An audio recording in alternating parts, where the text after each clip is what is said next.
देश विदेश के सभी साथियों को एक बार फिर सादर जय मानवता। आज का विषय है शास्त्रों का यथार्थ स्वरूप भाग 4।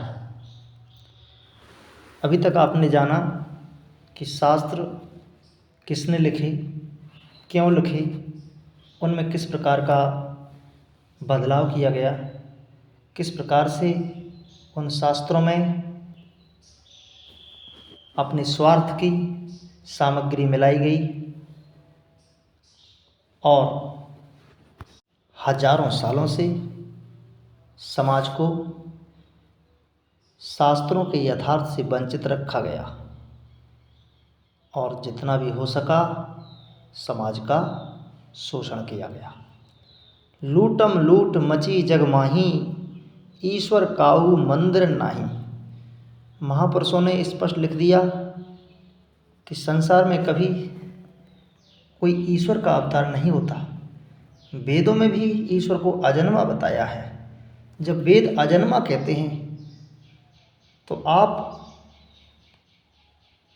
कौन से शास्त्र अनुसार सिद्ध करते हो कि ईश्वर का अवतार होता है? ईश्वर काहू मंदिर नाही, ईश्वर का अवतार होता है वो हृदय में होता है। संसार में महापुरुषों का अवतार होता है, विद्वानों का अवतार होता है, संतों का अवतार होता है, पैगंबरों का अवतार होता है, फरिश्तों का अवतार होता है, जो सब इंसान होते हैं।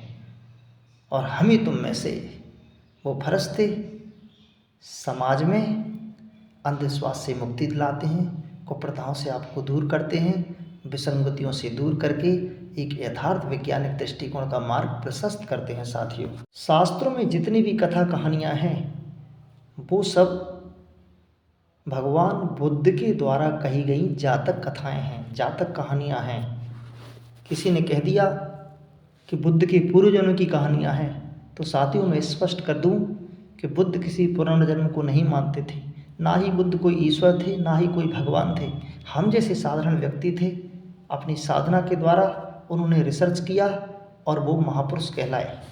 आप भी बुद्ध बन सकते हैं, आप भी महापुरुष बन सकते हैं, महावीर बन सकते हैं, संत बन सकते हैं, मुनि बन सकते हैं। साथियों, मानव जीवन की अपार संभावनाएं हैं। तो जातक कथा बुद्ध की बानी, नृप अशोक बहुशिला बखानी। बुद्ध ने अपने जीवन में जो अपने भिक्षुओं को समझाने के लिए बहुत प्रकार की जातक कथाएं कही। जातक कथाओं से तात्पर्य है छोटे बच्चों को जिस प्रकार से किसी न किसी कथा कहानी के माध्यम से शिक्षा दी जाती है। जैसे एक कौवा था, एक बंदर था, जैसे हम बच्चों को समझाते हैं उसी प्रकार से कोई न कोई रूपक, कोई न कोई कथा, कोई न कोई कहानी बुद्ध ने अपने संदेशों में सम्मिलित करके भिक्षुओं को शिक्षा दी। बाद में उनके भिक्षुओं द्वारा वो सभी कथाओं को कोट किया गया, लिखा गया, जो अशोक के द्वारा बनाई गई बहुत प्रकार की पत्थरों की शिला पर उपलब्ध हैं। कालांतर में उन्हीं कथा कहानियों को लेकर के लोगों ने बहुत से शास्त्रों की रचना कर डाली और दशरथ घट कथा से प्रारंभ होकर के आज की रामायण बन गई और कृष्ण घट कथा से लेकर के ये कृष्ण का जो प्रारूप है वो समाज में लाया गया।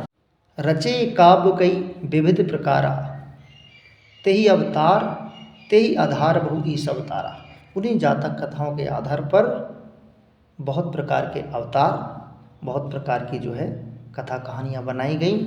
तो साथियों, इससे आगे की बात समझने के लिए शास्त्रों का यथार्थ स्वरूप भाग 5 को अवश्य देखें, सुने।